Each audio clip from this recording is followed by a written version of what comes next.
Showers and thunderstorms continue. Cloudy skies, lows near 66. Sunshine for Sunday, high 79. Sunday night, partly cloudy, lows near 63. Monday, mostly sunny, highs near 80.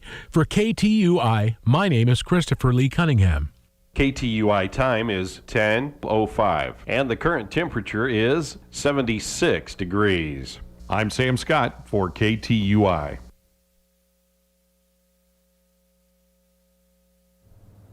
Hey, good morning and welcome back. Here we are live at the White Mule Winery on the high plains of Gasconade County.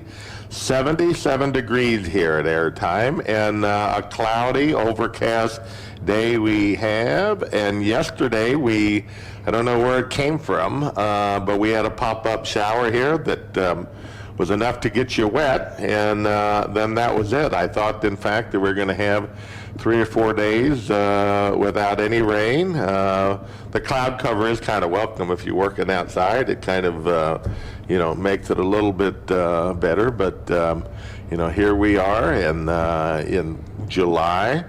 Getting down the road in July already. We trust that you had a great 4th weekend and a lot of activities around the area, and it's been good to see crowds gathering and doing things that we've missed out a year or more on, and the attendance, I think, of all of the fireworks and all the festivals over the 4th of July have been very well attended, and it's good kind of to get back to where we once were. So we trust you had a good, safe 4th, and good to be with you here this morning on KTUI, 1560 AM, 94.1 FM, or possibly you're watching live on Facebook. If so, welcome aboard and good to have you. And we have a guest with us this morning who is no stranger to the White Mule, or no stranger to the radio show. Mr. Eldo Meyer is with us, and I don't know what hat he's got. He's got an NWTF hat on, but we're going to surely talk about some turkeys, but today we're going to focus in on the Thrashers Association, Gasconade County Thrashers Association. Eldo, good to have you. Thank you. Well, here we are. I'm not going to forget the Thrashers, are my wedding date, because they fall in the same week usually. I mean, it's a little earlier this year, I think. Maybe not, but no, it's the 3rd weekend of July. Well, okay, and that years and years and years. Well, there we are at 18, and we're the 20th, but a lot of times it's that, depending on how it falls. And you've probably been there since I got married 36 years ago. I was there long before that. God, don't that make you feel old? Not so much. Well, it does, but life is life. And it's appreciative to get there. Think about that. I was at the very first show that they had in 1962. Was that at Owensville at the lower park? Yeah, it was at Owensville, yes. And I was there too, so that means I was like 7 years old. Yeah. But I remember Dad took me there at the lower park, and that was the first, I guess they called it Gasconade County Thrashers Association. It was the Owensville Thrashers Association then. The Owensville Association, or Thrashers Association. So things have changed throughout those years, but they still remain pretty consistent in regard to, I think the goal of the organization, and the technology still hasn't changed in regard to what you're using and how you're getting it done. You still do thrashing and do do sawing lumber. All of those things, and a lot more, but the steam engine is still steam engines the core. Are still going. Yeah, the steam engines are the core, and the antique tractors, in which that was from the beginning, was just so people could reminisce about of days gone by, and we still do that, and it's been quite a deal. As far as we know, it's the longest running continuous show in the state of Missouri. That's saying a lot. And last year didn't have Not a much of full-blown show. They had a modified day up there where they had a tractor pull and stuff on one day, but we didn't have, where we had food trucks in serving food instead of the Park Association doing it, as they've done for years and years and years, but more back to norm this year, hopefully. This year, and you got a good-looking flyer here, all filled up with different things coming up, and it marks time. There's no question about it at all. But those traditions and those values that those traditions that come out of those particular traditions are, I think, maybe I'm just conservative, but well worth saving, Phil. Oh yeah, it is, and they continue to restore equipment and stuff at the show. There's the people have changed, but the equipment has not. And the tractors, and refabbing these tractors, or even taking a barn-ready tractor and keeping it up and out there. There's a lot of not necessarily farmers, that enjoy that They have an and interest in it, spend a lot of time and resources on it. Well, and in most cases like that, there's a history there that maybe dad or grandpa or somebody else had those type of tractors and stuff, and they want to keep them going. They want to keep the history going. Keep those families and keep those memories, and pass those on to the next generation. That's basically the whole premise of the Thrashers Association. Yeah, and we're seeing that within our own show is the people that are actually doing the brunt of the work now are it's completely changed from, well, face it, the old timers that started this, they're long past, and unfortunately, but. Well, yeah, I mean, if you think of the Seagos, what I'm saying, and the Pit too, and Floyd Slottick. I mean, they were the originators of that. And I was 6 years old or 7, but I was like 6 or 7 years old at the first one, and I'm that's 60 years ago. That was 60 years ago, so a lot of passing on goes on in that period of time, Very true. So do you still do things like you used to in regard to, the wheat? You used to plant the wheat on a basis and go out there and use a binder. You still do all of those things? We did that. We a couple weeks ago we did cut wheat with the old binder again. Took a little TLC to get it going, but we got her done.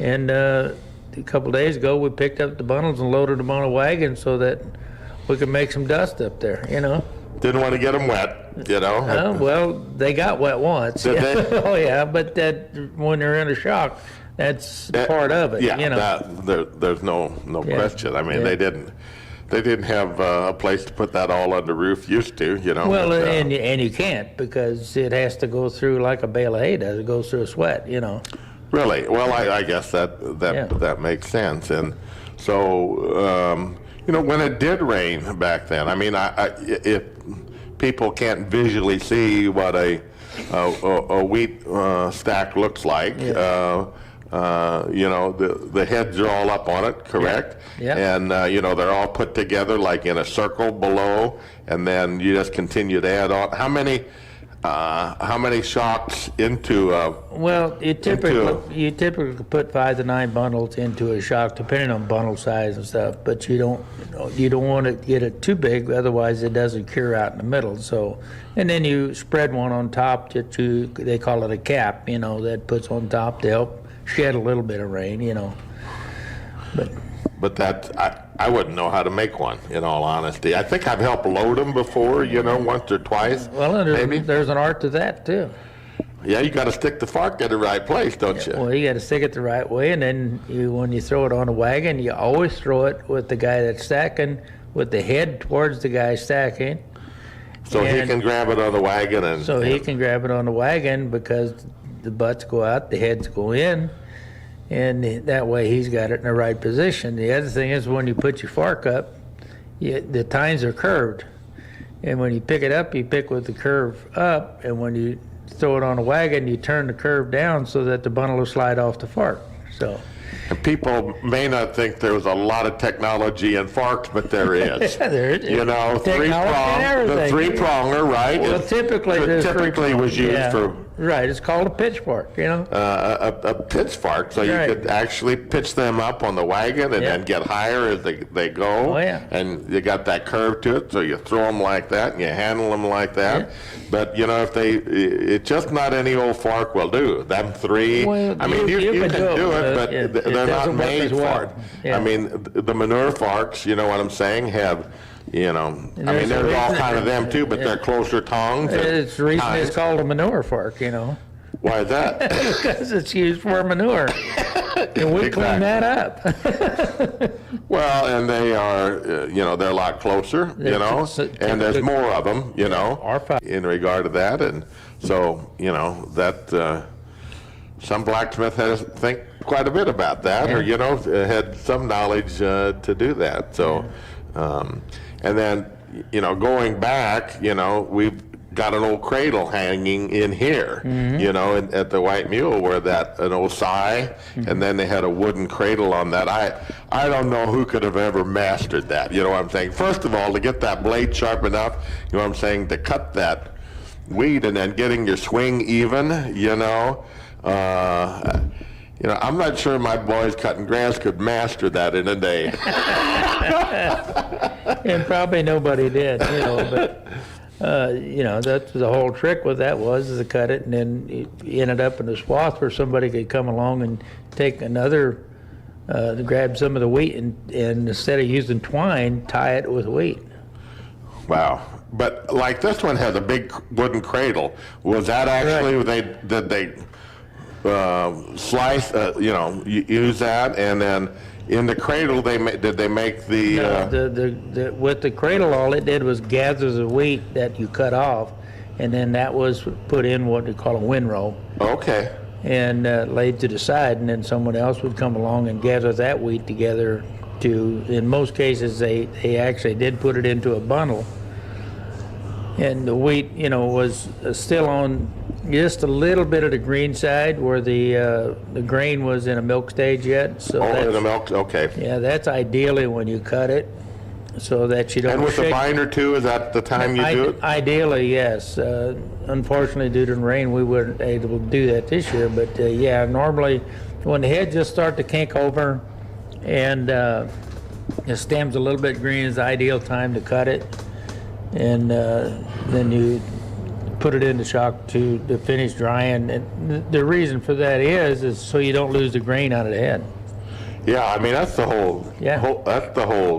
You know, trick of it. And they used to didn't have any weed problem, but I think that's probably part of it too, to get that off of there before the weeds start coming up to it. Because who wants to handle all of that stuff? Well, you know, and then it makes it harder for it to carry out too if you got green weeds and stuff coming up. And you think about that, all the sprays that we have now, you know what I'm saying, to do that, you know, the fertility is higher, of course, I think. But, you know, Dad used to say that, you know, a lot of these better farms and better years, they could grow, you know, 40, 50 bushel wheat. Oh, yeah. You know what I'm saying? Back when, with no real commercial fertilizer, manure, you know, sometime. You know, there was, you know, that was a good crop. Yeah. And you know, 50 bushel wheat still ain't bad. No, that's really good. But, you know, and typically the varieties of wheat and everything have progressed and changed. You don't get as tall a wheat now as what they used to have. They used to get more straw and have a taller wheat, which makes it a lot easier to make the bundles and everything else, whereas the short wheat is really tough to do. And it went from, and there's still bearded wheat out there. You know. Yeah. Do you plant bearded wheat or beardless wheat? Beardless. Beardless, yeah. I mean, it's still out there. I'm not sure if nature's goal with beard or beardless, you know, but it just basically does look like longer hairs. Well, it looks like barley. Yeah. Yeah. you know, and it's probably bred up from that, probably. It's genetically engineered, you know. So, Yeah, not through Monsanto. you no, know. probably not. No, they still haven't made a Roundup Ready wheat yet. Well, it's interesting history. There's no doubt. I mean, speaking of different varietals, your uncle Walter Bray, Yes. you know, I remember he had a particular kind of wheat, you know, that he used to plant year after year. And if I remember right, it come out of Nebraska or somewhere. It was a It's special, very possible. special varietal. Yeah. You know what I'm saying? And it wasn't a normal, you know what I'm Right. saying, wheat that they had around here, but very, I'm not even sure that it wasn't crossed with barley or something, but it made good feed, you Yeah. know.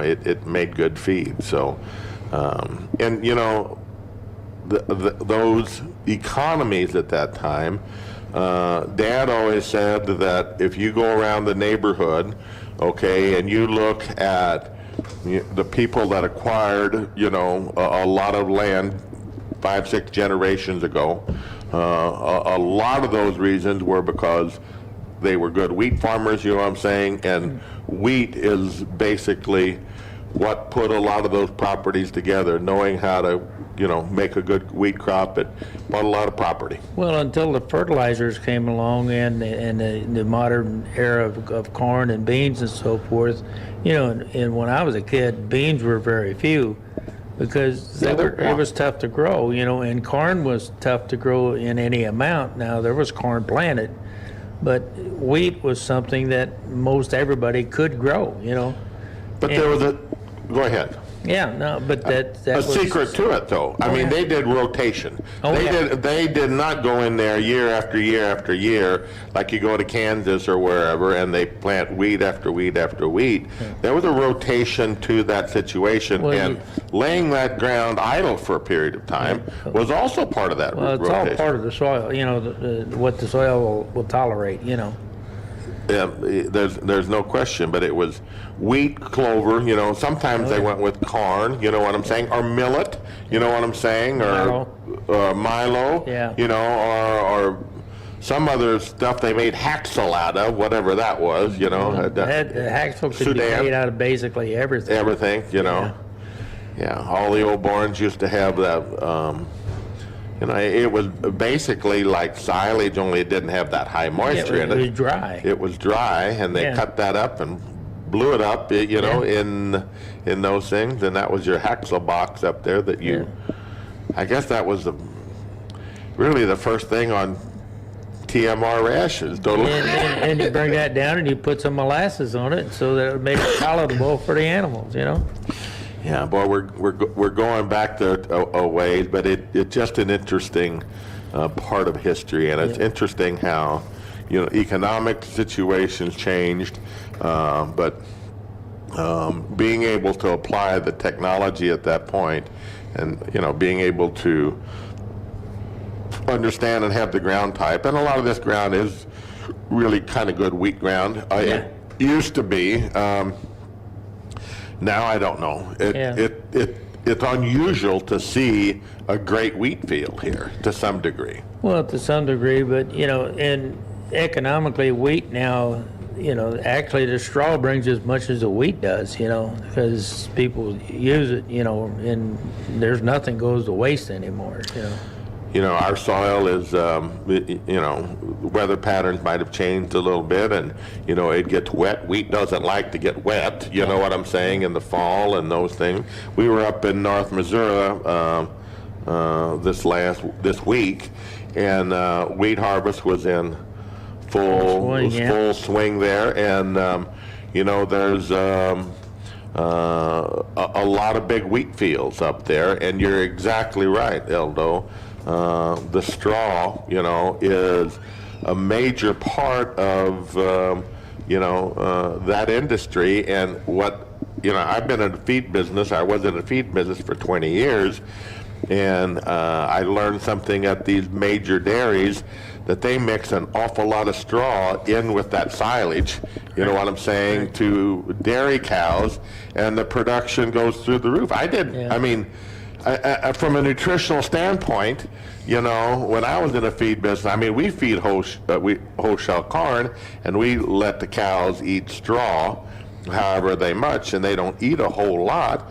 But you know, never realized, like in the dairy rations, putting that straw in there is put milk production up. You got to have a certain amount of roughage. You got to have the roughage and the dry, you know what I'm saying? And what it does to the rumen is all positive stuff. So an awful lot of them big square bales are headed right there to the, you know, the big dairies to utilize that.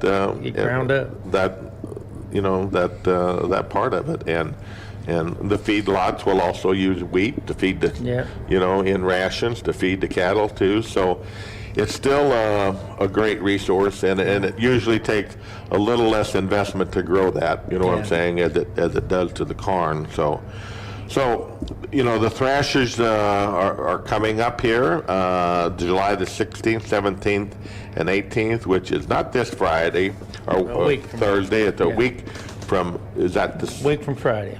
It starts on Friday, Saturday, and Sunday. Right. So a week from Friday, and you've got a lot of things, a lot of daily events. They can always see the tractors and the antiques. Yep, we got we got the tractors, the antique crafts, lots of old gas engines, the hit and miss engine. We got a shed and a tent full of those. Of course, they're thrashing wheat and every day, and sawing lumber every day. We have a blacksmith on the grounds this year, and of course, there's the traditional horseshoe tournament in the evenings down there. The guys that come in to do that.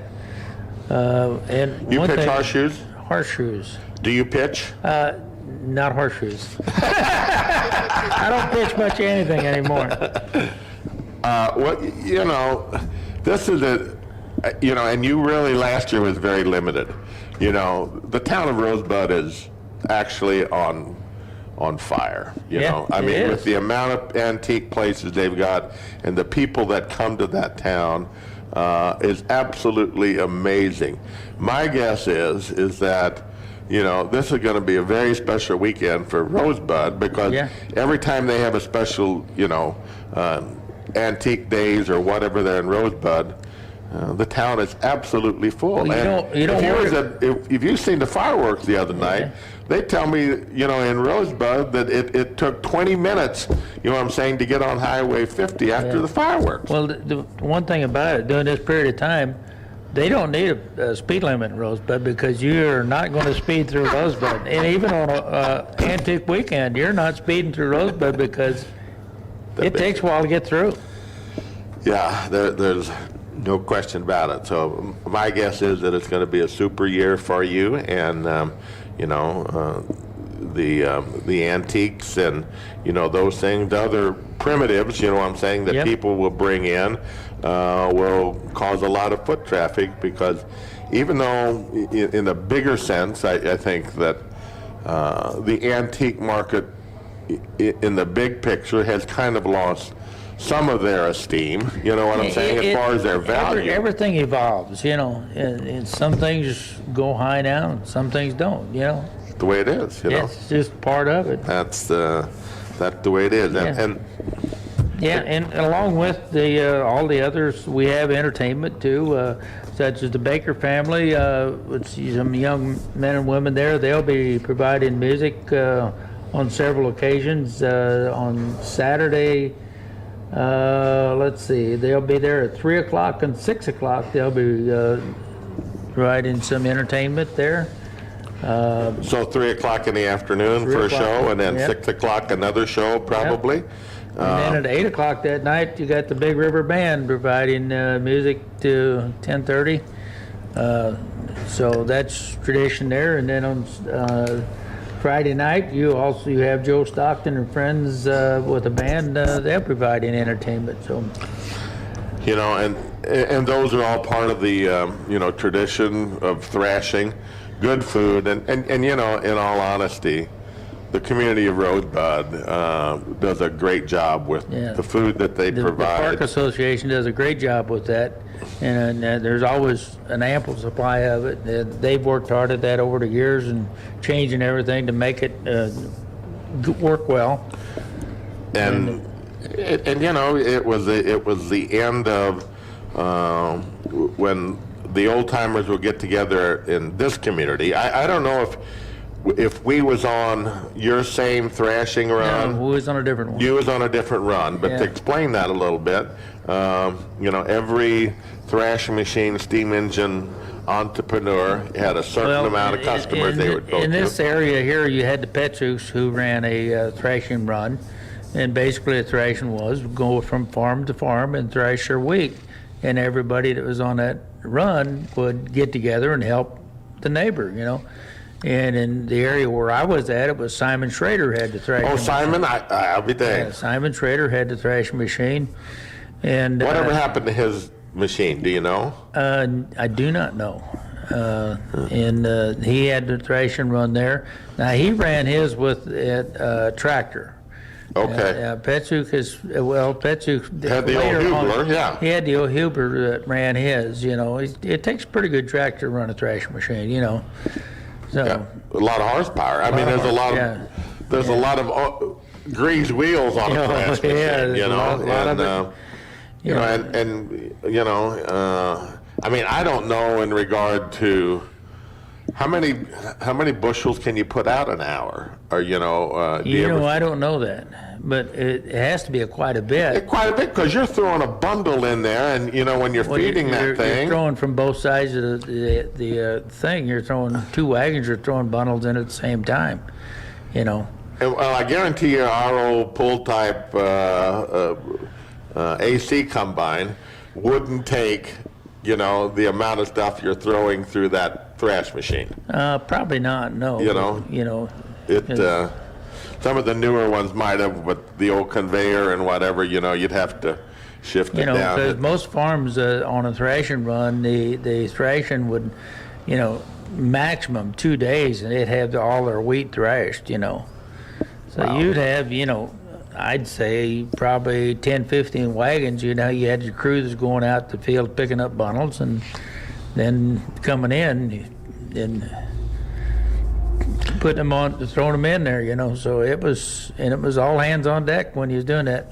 But one thing we did do, and we was talking about the association putting their meals together, we ate very well. Oh, you know. It you know, Sitting right where we are today, exactly right where we are today, was probably the last straw pile, you know what I'm saying, or one of the very last in our area, did by Mr. Ruthermeyer. Okay.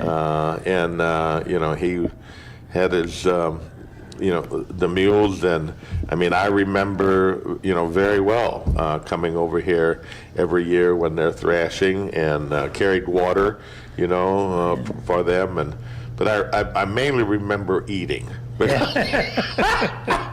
if you look at both of us, we didn't miss many No, we meals. did not, you know.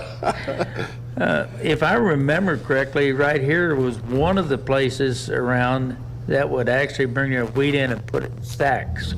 Yes, Where of course. they would pull the thrash machine right up against the Exactly. stack, and then they would throw off of the stack into the thrashing machine. Yes, yeah, that's exactly how they did it. I mean, the stack was right here, and they'd pull the thrashing machine there that wasn't out in the field. You know, that was all kind of set here and Albert did that all. Yeah. You know, I'm fairly sure. I mean, he might have had, you know, some help with it. I mean, I remember him hauling them in, you know what I'm saying, with his mules, and still got a piece of a wagon frame here, you know what I'm saying, that he had, kind of unique in how they did it. 2 boards on the outside. 2 boards on the outside. Just 2 boards on the outside, and that was it. The center there was boards in the center, but they were dropped down at a lower level. And the tongue, and, you know, the thimble, whatever, you know what I'm saying. Anyway, they would hold that, but you wanted that load to center toward the middle, not the outside. Right. And you know, I can't imagine stacking a stack like that to get it to stay there, so that it, you know, there was an art to that, you know. Just like anything you do today, I don't care if you're on your phone and texting, there's an art to that, you know. Everybody has an art. Well, and the weed is one thing, but then not only Albert, but you know, his son Martin. Yeah. There was nobody put up loose hay, you know, any later in this country than Martin Ruthermeyer. Right. And how he did that. I mean, I think about, you know, I mean, they had some Timothy and whatever, but, you know, the feed stuff they had, going out and cutting that, and then stacking that loose hay in a place, and then capping that off so the rain would stay out of it, and then to feed off of that in the wintertime. And he did it all by himself. He did it all by himself. Yep. And year after year, and you know, it was yeah, well, it interesting stuff. There's no question about it, and you know, it all goes. So you got other things coming up here. You got the antique tractor pull, but you got a kiddie. Kids tractor pull. Yeah, the pedal tractor pull. And the pedal tractor pull is all over the country now. And in this part of the country, it started right here in Rosebud. Really? Yeah, there was no other pedal tractor pulls in the country except for right here. And we started that. And the first sled was just a sheet of metal that we would throw bricks on as they went by. And then we progressed and built a mechanical sled like the big guys have got. And that's where all of the sleds are now. They're all mechanicals. And the first one of those was here too.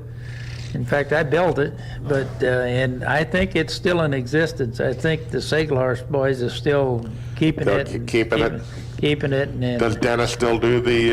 Dennis and his family still do the pedal tractor pulls, and they have quite a round where they go. In fact, he is now where there are sanctioned pulls to the kids that win here. They're eligible to go on to state, and if they win at state, they're eligible to go on to national. And there's been some kids here that went to the national pull up at.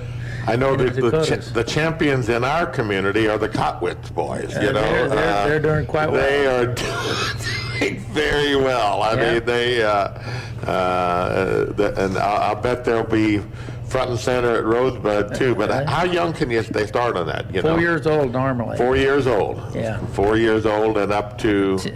Here typically 10. I'm glad they don't have 60-year-old classes. Oh, they do. They have an adult pedal pull. Yeah, well, I ain't going. Oh, we've done that. I have never did that, but I remember getting very, very hot in the tug of war at the Rosebud a time or two. Oh yeah. You've outlawed that, I hope. No, it's not outlawed. We just can't find any participants. God, you know that. You remember that? I mean, that was. That's doing a day's work in less than 5 minutes. Oh my gosh, you know, and just.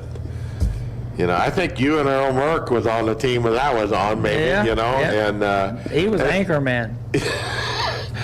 But you know, big bodies ain't always the answer because of the weight limit to that. Yeah. I think the Zelchers kind of proved that more legs. The Zelchers were tough to beat. Yeah. I don't know if they was ever beat. I doubt it, you know what I'm saying, because they were all thin and they had a lot of and they all had the metal. Yeah, you know, all strong. Yeah, I mean, I remember your brother one time laying there, and I thought we were going to lose him after that. You know what I'm saying? Because it was hot and it was you know, part of it. So, and then you have the antique tractor pull, which is on Saturday usually, right? That is. It's on Saturday, and we did run both. We still run some steel wheel tractors in that. And then we have the classic and the antiques, and there's the flyer has the rules on the back of it here as far as years and things of that nature. And my God, that's quite a set of rules. Yeah. Is this then sanctioned or something? You know? No, it's not a sanctioned pull. I don't know what that would even. No, okay. I don't know what that would even involve, but it's strictly it's not a money pull. It's strictly for a trophy. And bragging rights, you know, as to who won, you know, so. So you got, wow, there's a lot of different classes too. Yeah. The classic is 21 different classes, and the antique rubber is six, like I don't know. Anyway, there's a lot of different classes. Well, just in regard to the steel, they always run out. I guess most of these tractors run out of power before they run out of traction, huh? No, not necessarily. Not necessarily? No. I would think them steels with cleats on them would never run out of traction. They probably don't. I don't know. Well, in most cases they do, but in some cases they are able to turn them steel, and you don't turn the steel very far, it puts a hole in the track real quick. I bet that's absolutely true. There's no doubt. But the amount of those steel wheel tractors, that is, was one thing, they're hard to transport and everything else. So there's not as many as there was back when we started this. There was a lot of steel wheel tractors. Well, and there's a lot of other people got into this thing too. Yeah. You know what I'm saying, in the antique world. Yeah. The Rural Missouri Spinners Guild. I don't know what that is. Is that wool spinners or something, or do you know? Yeah, it is, and they have. There's a group of those that are still is kind of like your quilters, Sure. There's still a group of those that get together and do it on a regular basis. So they take wool and they spin it on a spinning spinning wheel and make yarn, basically. Make yarn and then go from there. And then it goes from there, and this is. As it says here, this will be their 30th year that they're going to be back at our show. Wow. And that's every family used to have a spinning wheel, dang near, you know what I'm saying? And I think Kenny still got our family's, spinning wheel, if I remember right, or somebody's got it. I've got one that my uncle's grandmother brought from Germany. It's actually called a flax wheel. It's a smaller version of that. And it has to be somewhere around 180 years old now. Wow. So, and this was a way for the women to add to their, to their value, make their clothes. But there was also cottage industries out of this. I mean, the quilters and a lot of these people that did knitting, and still today, a good quilt brings a lot of money. So we got a fun pull for lawnmowers, Yeah. You want to see what your lawnmower do? Bring it out. We'll pull it. Just strictly for fun. I don't think I'll take my zero turn there. Although it is pretty powerful, Yeah. And on Sunday we will also have a pony pull, and that'll be in the afternoon. And let's see. If you want to see something that you've never seen before, watching horses or watching these ponies pull. Yeah. They're impressive. Or a lot of those. What they can pull is just what they can pull and how they get down and get it done they dig. It is unbelievable, We've those we worked with our mule yesterday, worked on on his feet and took care of the flies and just work with him, and something that I haven't did nearly enough of. But the more work and the more time you spend with them are unbelievable smart animals. And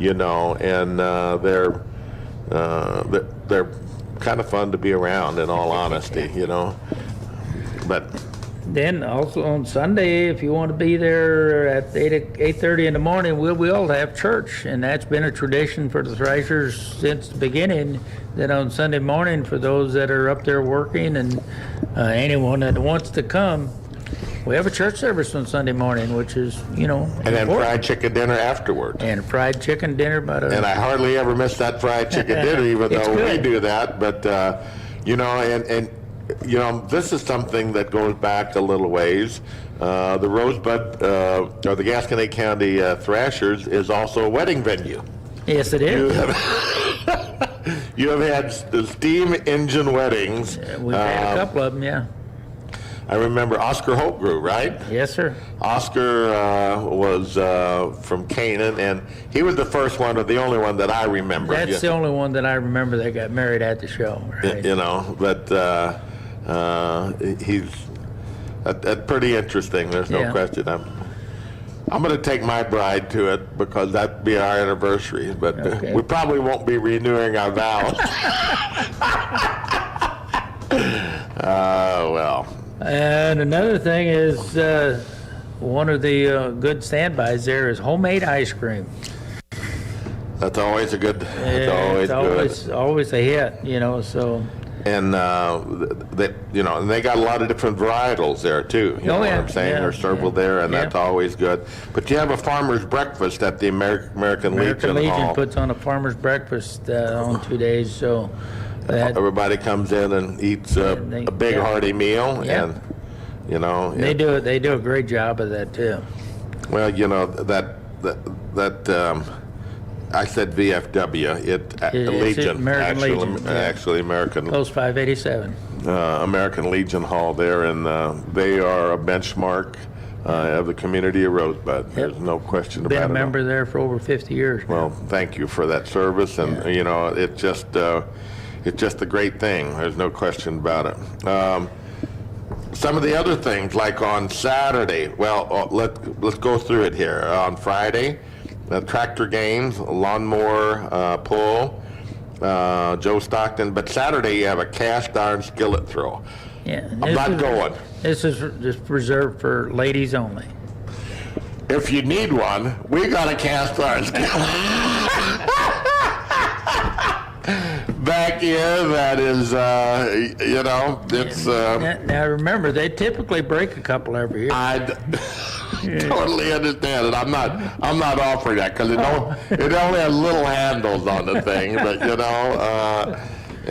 it might be a new feature. They only got cloggers coming too. Oh yeah, the cloggers will be there on Saturday at 11 o'clock in the morning. So.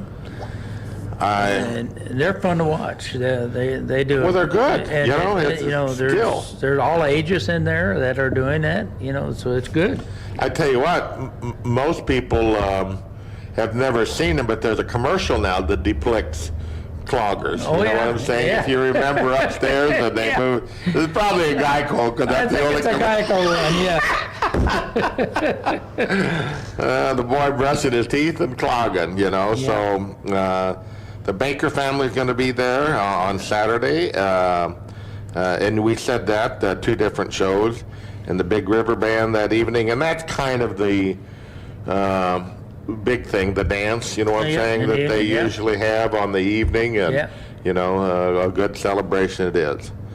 And you got Glenn Holler's going to do the church services, the adult pool on Sunday. What kind of presentations are you giving out, Bill?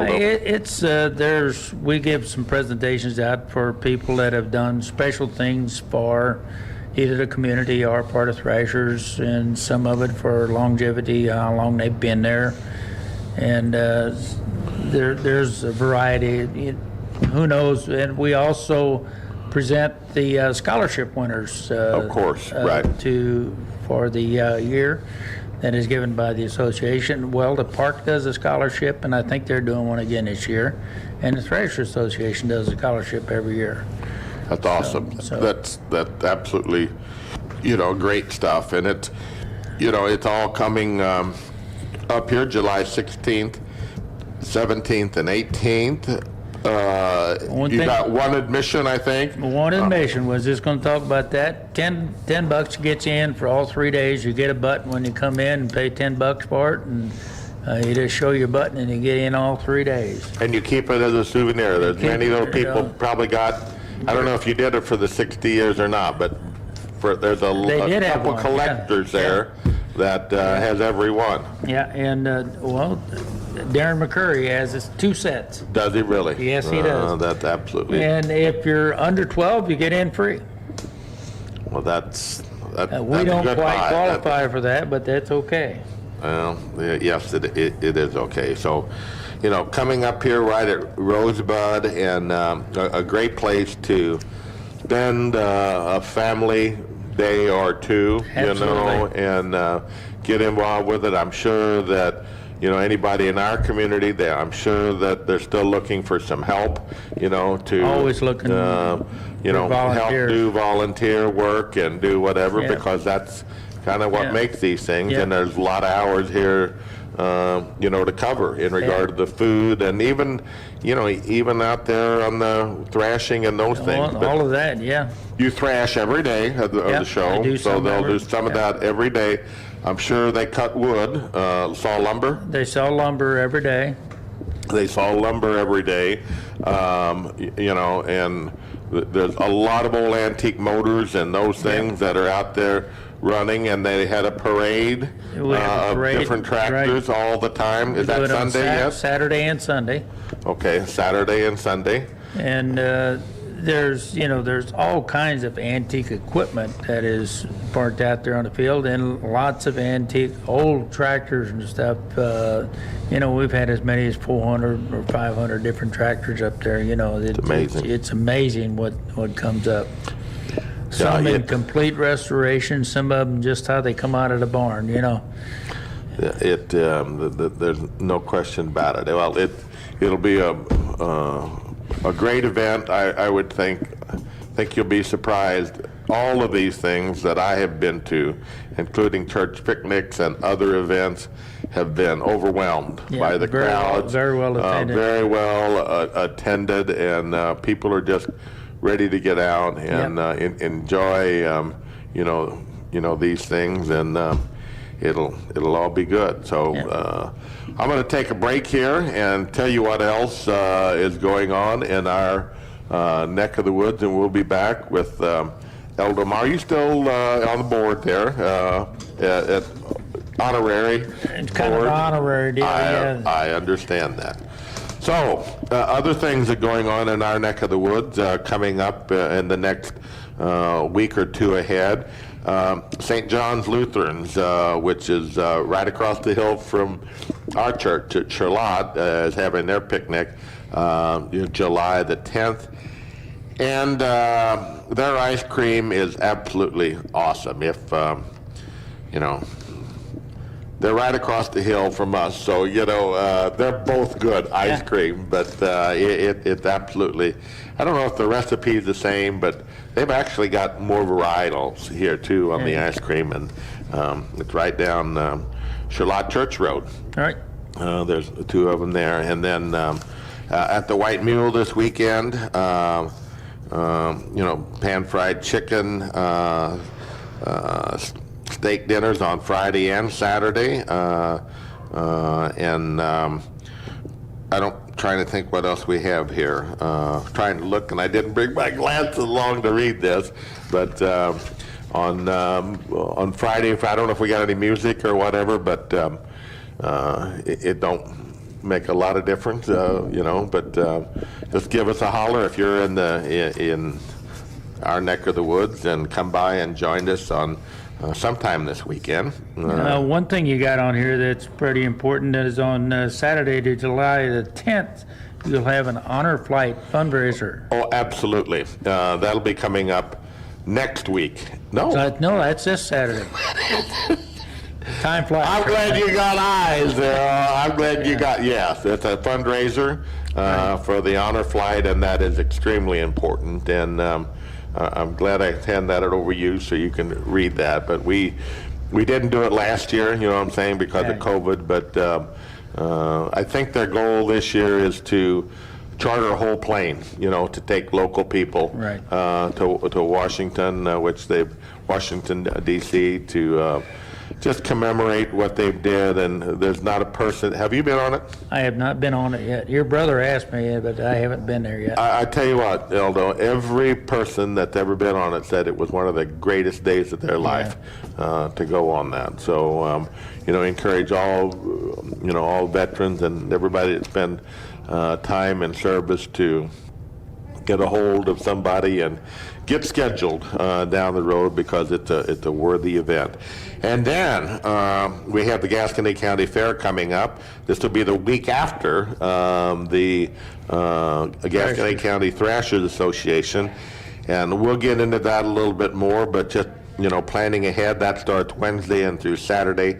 They have some great entertainment there and a whole lot of things to do there. So July is typically when a lot of the farm work and rural work is Winding down. winding down to some degree.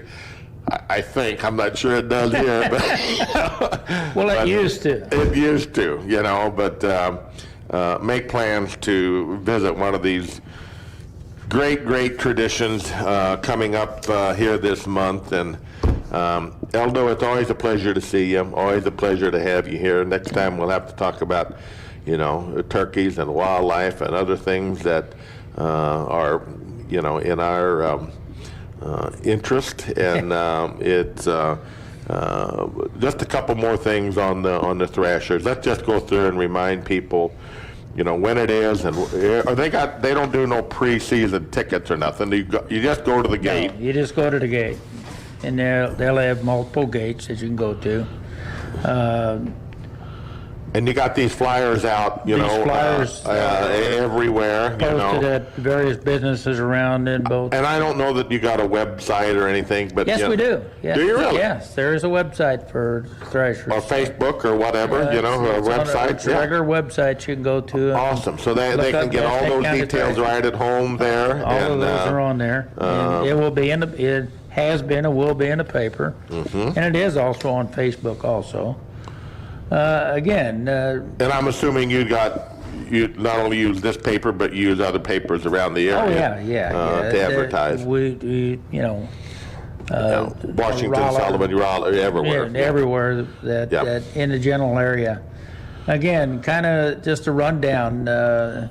On Friday, tractor games at 5, lawnmower pull at fun pull at 6, steam engines will be going. There's a show at 7, and basically, and then in the weather permitting, they'll have a spark show in the evening. That's where they throw sawdust in there, and we turn the lights down, and of course that's weather and wind permitting. Wind and weather permitting, Yeah. but they throw them in the steam engines, Yeah, right? yeah. And They have it hooked up to the fan up there to make it pull, and they'll blow sparks, probably 100 foot in the air. It's kind of like a fireworks show. It's pretty awesome, And then in the evening you have Joe Stockton and friends. On Saturday you start off. We'll have the ladies with the cast iron skillet throw. We'll have the Ozark cloggers at 10 or 11. The parade is at 12 o'clock on Saturday. And the tractor pull will start right after the parade, and then at 3 o'clock you have the Baker family, at 6 o'clock you have the Baker family, and then we have the bale toss for anybody who wants to practice or... that ain't big round bales. No. And you can't use a tractor loader or a skid steer. Okay, well, I'm not interested in that. By hand, and that'll be in front of the grandstand at 7 o'clock, and then at 8 o'clock you got the Big River Band. And then on Sunday you have church service at 8:30 in the morning. The adult pedal pull at 10, award presentations at 12, and the parade will follow the award presentations, and a pony pull after the parade, and then a kids pedal pull at 3 o'clock. So, and we typically have right around 100 kids in the pedal pull. So that means there'll be 5 times that many people watching their grandkids and kids. It pretty well usually. We used to do the pedal pull on dirt. Now we do it on concrete, and it seems to work out a lot better. So, and it's a more even pull for everybody. So it's a fun deal. So, Yeah. And again, the spinners will be there. The blacksmiths will be there. There's equipment all over the place that you can go around and look. And I remember when Dad had one of those. There's a lot of different things to do. Well, it's always a pleasure to talk with you. Of course, the big event in Rosebud's coming up. It's going to be a spectacular show, and confident it's going to be a great year for you. Appreciate your volunteerism and what you do for this and other things, Eldo, and it's always a pleasure. And we're going to wrap it up here from the White Mule Winery on KTUI. 1560 AM, 94.1 FM, our Facebook Live, and remember, I think KTUI is going to do numerous events from the Gasconade County Fair, coming up here in a couple of weeks. So stay tuned. And next week, Charlie, we have another guest. I'm trying to think. I know we're booked, but I'm kind of one day at a time here, and sometimes not even all day. But great to have you aboard. Good Lord willing, we'll see you next week. USA Radio News with Lance Pry. A falling tree killed a person in Florida as Tropical Storm Elsa moved through Wednesday, and 11 people were injured in Georgia when a suspected tornado